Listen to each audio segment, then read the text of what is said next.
Are car loans good debt or bad debt? Everyone has an opinion. Let's hear what Scott Terrio has to say starting right now. This is Debt Free in 30. Here's your host, Doug Hoyes. Let's start with some stats. 2/3 of my clients own a car at the time they file a consumer proposal or bankruptcy. That's not surprising. Almost 40% of car owners own their car outright with no loans against it, with an average value of under $4,000, which isn't surprising because in Ontario, if you go bankrupt, you're allowed to keep one motor vehicle worth up to $6,600. So if you have a car you're keeping, it's probably not worth a huge amount.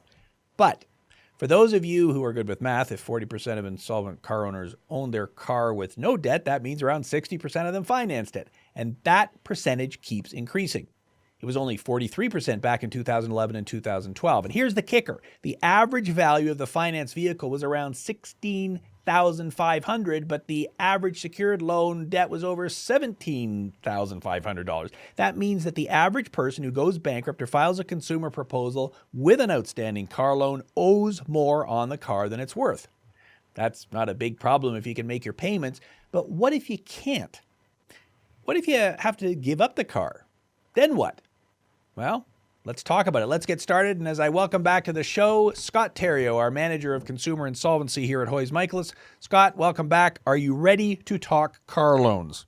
I'm always ready to talk car loans. Fantastic. Okay, well, so let's start with my first question then. Have you ever had anyone come in to see you at your office at Yonge and King in Toronto? And of course, we're doing this by Zoom today because we haven't been in the office for a while. But have you ever had anyone come into the office with a car loan and a big shortfall?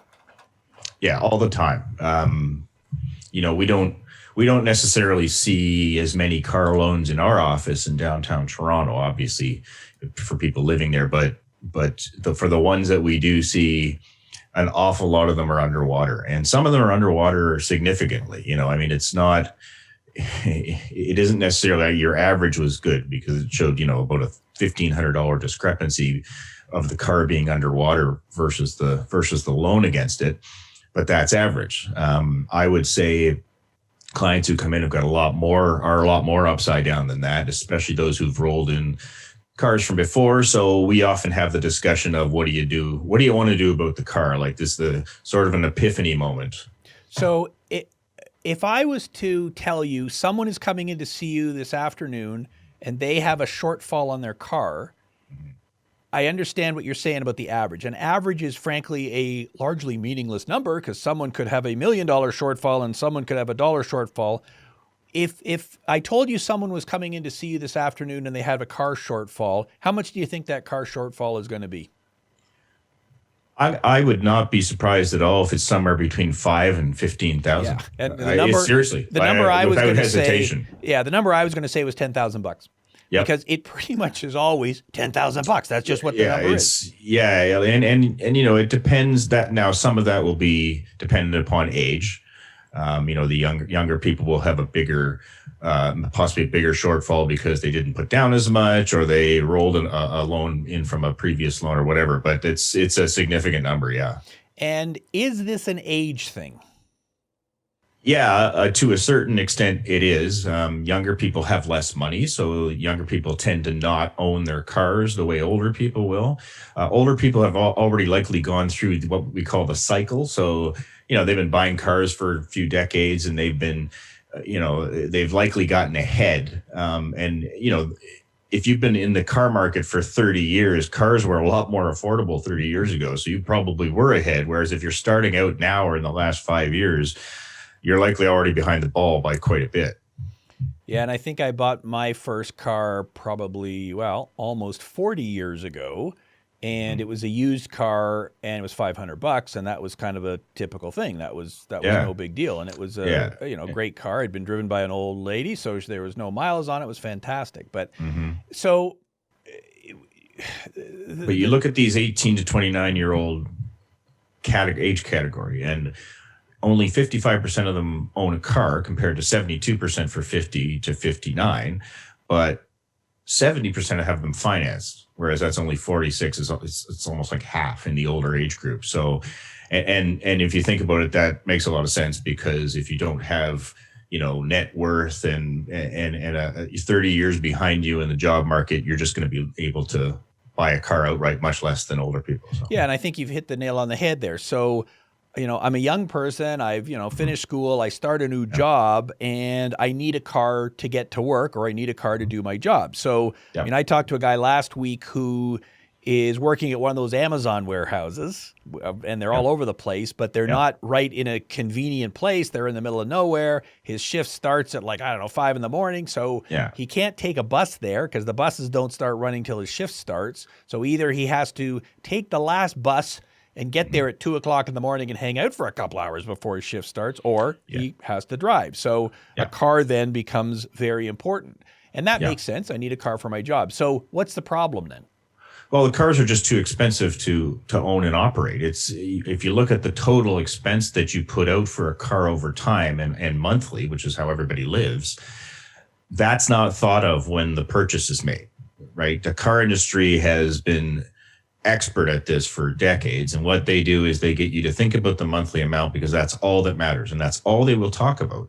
And so, we've all been trained to think, okay, well, that's a great monthly number, but then it gets worse because they do biweekly and now they're down to weekly, and $79 a week sounds awfully cheap. It's a good deal. Sure. Right. Yeah, exactly. And so, obviously it isn't one. And when we have the car discussion with people, we talk about insurance, we talk about parking, we talk about maintenance, we talk about, unexpected events, all that kind of stuff. And, our Joe Detter study of our client base for 2019 showed that monthly costs of a monthly budget where an average of 20% was transportation, 20%. So 1/5 of your whole budget.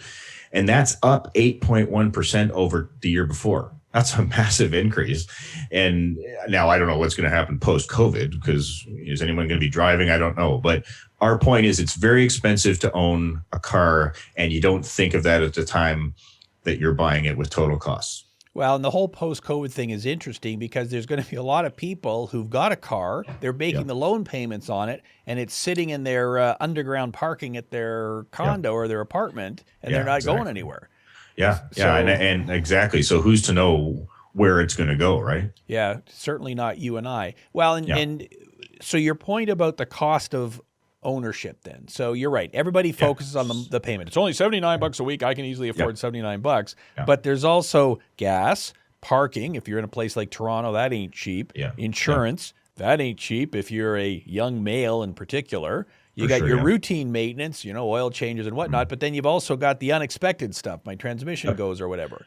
So what kind of numbers does someone end up, what is this 20% you're talking about? What kind of numbers do you see when people come in to see you? Well, I am not at all surprised when people present with, 30, 40% for car costs. Like car costs in my, client experience brain have risen over food costs. Used to be your biggest cost was shelter. It still is, especially so now. But, for people who think food is expensive, add up all your car costs and see how you're doing. And I realize that we see people who are in financial trouble versus the average Joe, but they have easily overtaken. And it's a mindset thing in North America too. Having a car not only shows a status, but it also implies freedom, right? And we have a very poor public transit system in Canada and in the US too. And that's partly dictated by our space, right? We just have too much space. And, it's not like a tight little concentric city in Europe where everybody's on a trolley and a subway and can ride their bikes. It doesn't work that way here. So I get that people, want and need cars, but you got to be very careful about how you enter into it.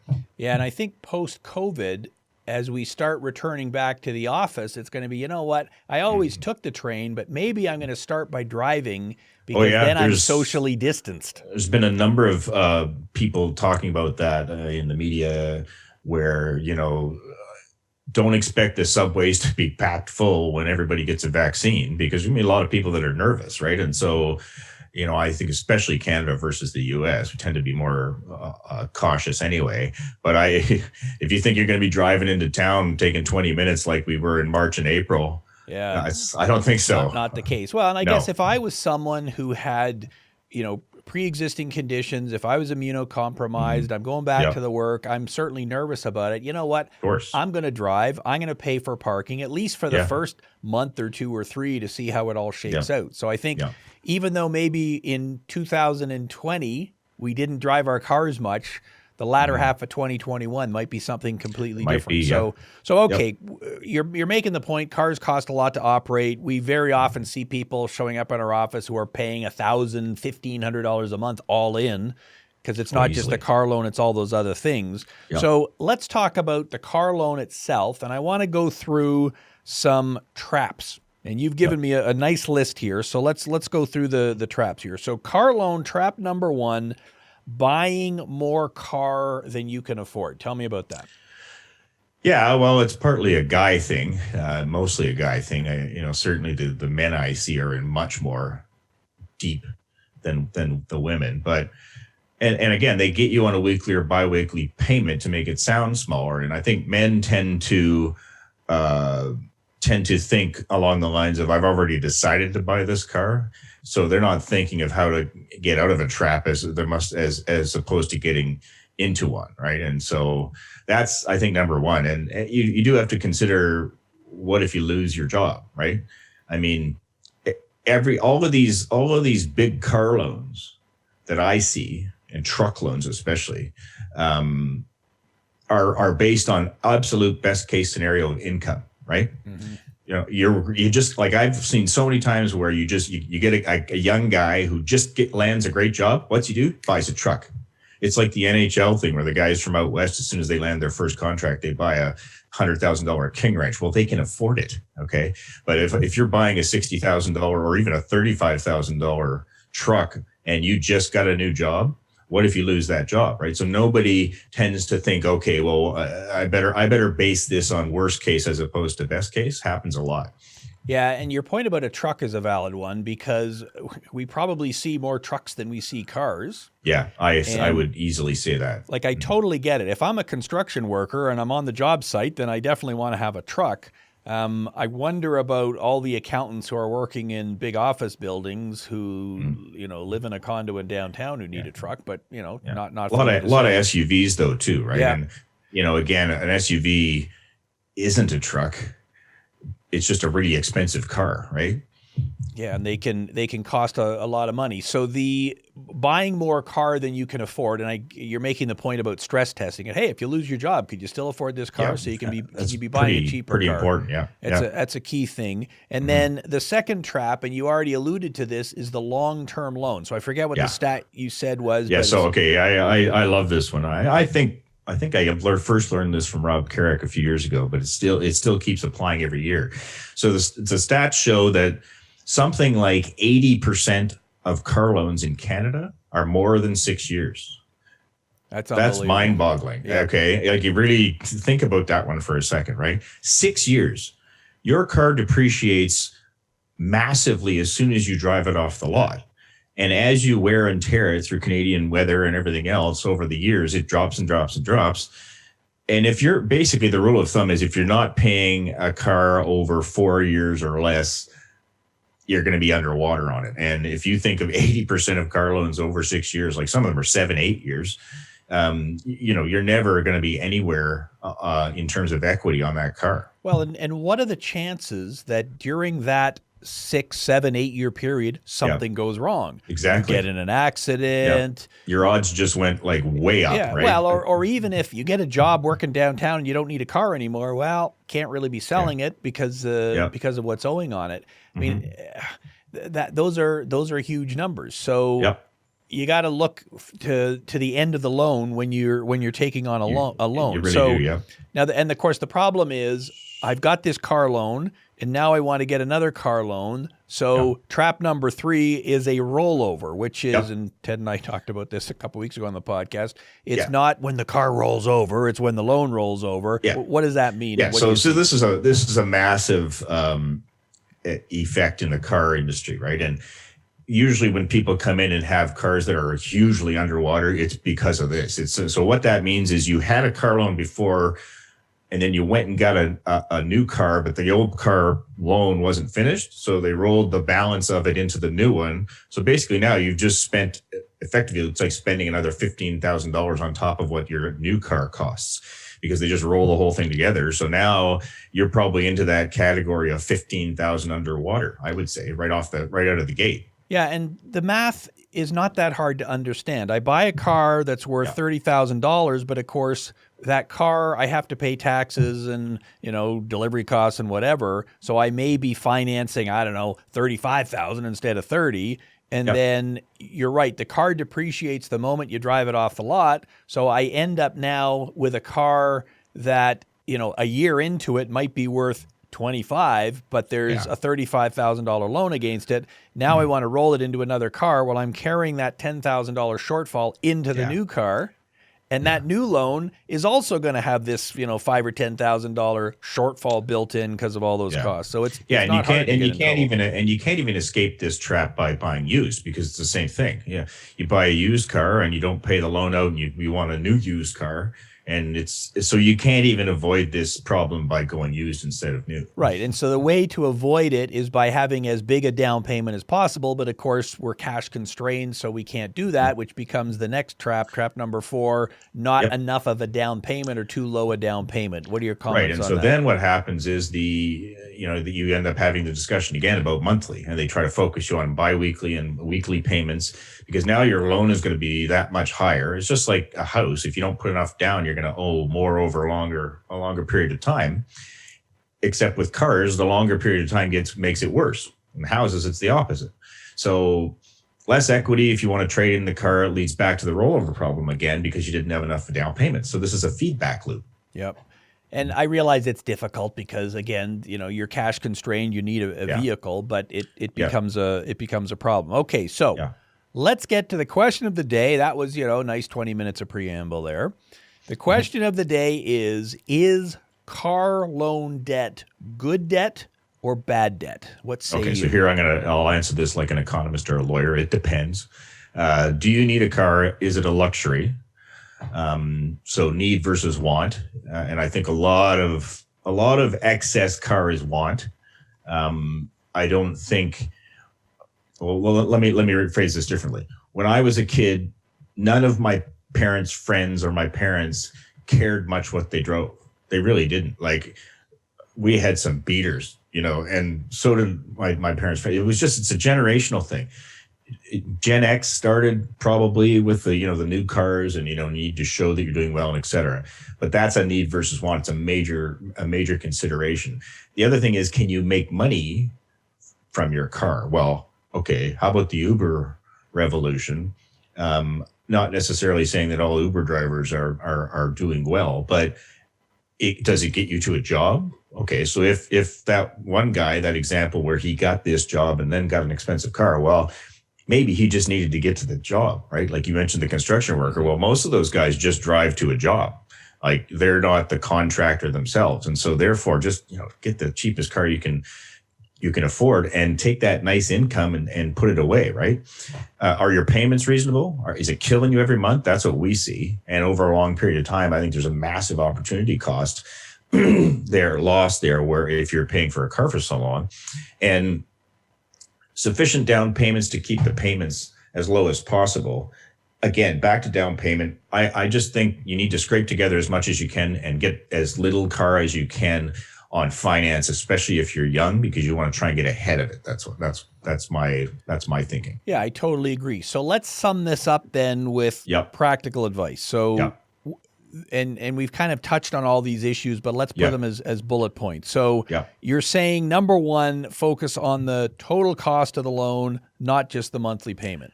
Right. So go into your car purchase with a decision already made, is my thinking. And what I mean by that is, because they'll try and talk you up, they'll try and talk your monthly payments down and all this stuff.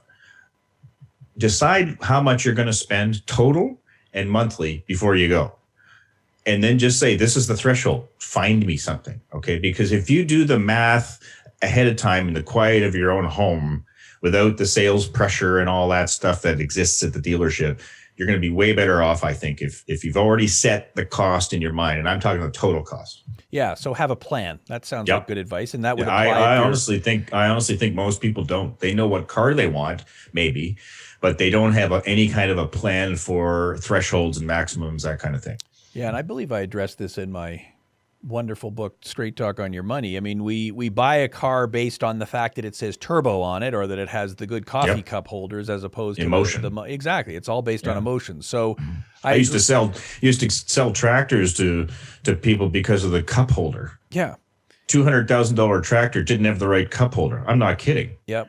The good old days, eh? Mm-hmm. Yeah. And so I agree. You look at your budget and you go, okay, all in, I can afford $800 a month, and that's got to cover gas and insurance and parking and everything else. That total means cost. Total cost. That means the car payment cannot be more than $200, $300, $400 a month, whatever the number is. You're right, and that's what you got to hit for. So, and I think you're right. You got to be completely firm on that. So focus on the total cost, but then, emphasize again your point about the down payment.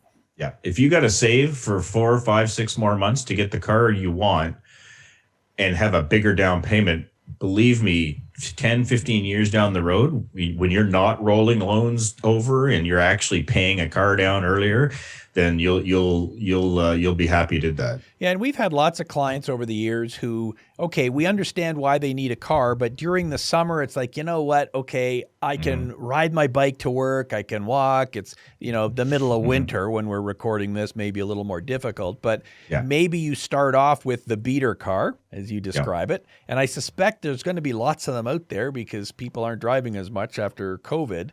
Or during COVID. So maybe you drive the $1,000, $2,000, $3,000 car for a few months, build up some additional savings, and then... Well, and the notion of a beater in 2020 is a hell of a lot different than it was in 1990. Yeah. Right? Beater cars now are pretty nice. Right? Yeah, you're right. I think you could fool a lot of people with your used beater today, if fooling people is your thought, right? Yeah, so, you're right. A beater car when we were kids had holes in the floorboards. Yes. Yeah, it was a Gremlin with where your passenger side was rotted out so that you basically didn't have a passenger seat that was safe to sit in. I believe it was a Pinto actually, but I understand what you're saying. So I drive a 2011 Honda. I mean, I guess that's a beater. I mean, that's more than a decade. Well, in today's world, it is. Yeah, it is. But I've seen your car, and it's in darn good shape. It's not exactly the Gremlin or the Pinto. Yeah, it's a wonderful car. It's a wonderful car. So, okay, which brings us to your third point then, which is don't buy more car than you can afford. That's really this is huge, and it sounds simple, but it's huge, right? You set the maximum car that you can afford in total cost, not in monthly or biweekly. Don't think about those at all. And then that leads directly to my next one, which is use the 24-10 rule, which we were alluding to earlier. 20% down payment, 4-year loan or less, because the longer the loan is, the more you're going to be in this cycle for the rest of your life, and keep your payments to less than 10% of your income. And I'm talking net monthly income. So real income, right? The income that hurts, right? Or the income that you care about. So 24-10, 20% down payment, 4-year loan or less, costing less than 10 of your income every month. And that may sound crazy, but okay, maybe it means I guess I'm going to end up getting a used car, not a used car. I'm going to get a very used car and so on. So, but you're going to be able to go out with your buddies for burgers. Exactly. And not have to use your credit to do it. Or I'm going to have to leave my car in the garage because I can't afford to put gas in it. Yeah. It kind of defeats the purpose of having a car. Yeah. Point number 5, save for your next car before your current car gets too old. That sounds like pretty good advice. Again, the further ahead you can get earlier, the better, right? So with cars, it's the opposite of houses, I guess. You want to make sure you've got as much as you can down on the cheapest car possible. Kind of like the old quaint notion of a starter home, which no longer really exists in Canadian real estate market. But you bought not a shack, but you just bought a place, right? And then you paid it off, and then you went, with cars, you got to think that the car is a declining asset in terms of value, right? It's like it's a rental essentially. And so you don't want to have your biggest car loan as your first car, your second car. You want to be in it as low as you can to start and avoid the cycle. So this is really directed at younger people, this particular bit, but it's very important because once you're in this spin cycle, it's very hard to extricate yourself. Yeah, and which leads to the final point, avoiding subprime loans. So if you do all those other things, then hopefully you're able to do that. And subprime loans, what are we talking about there? Well, and that's loans where, you're paying 10 or 15% because your credit's so bad that you can't get a decent car loan anywhere. Or 20 or 30. Or whatever. Yeah, even worse, right? But I've met with a lot of clients who were in this. Okay, they came in, they had all kinds of debt. Yes, their credit was terrible. Happens all the time, but they went from that situation to the other extreme of, basically saving up and buying a car for cash. And by the time the second credit counseling session comes around 6 months into the proposal, they are telling me how much better their life is because of what they did with their car. They went from, the subprime nightmare loan and all their other debts to, they gave the car back and they put the massive shortfall in the proposal and they went and bought a beater.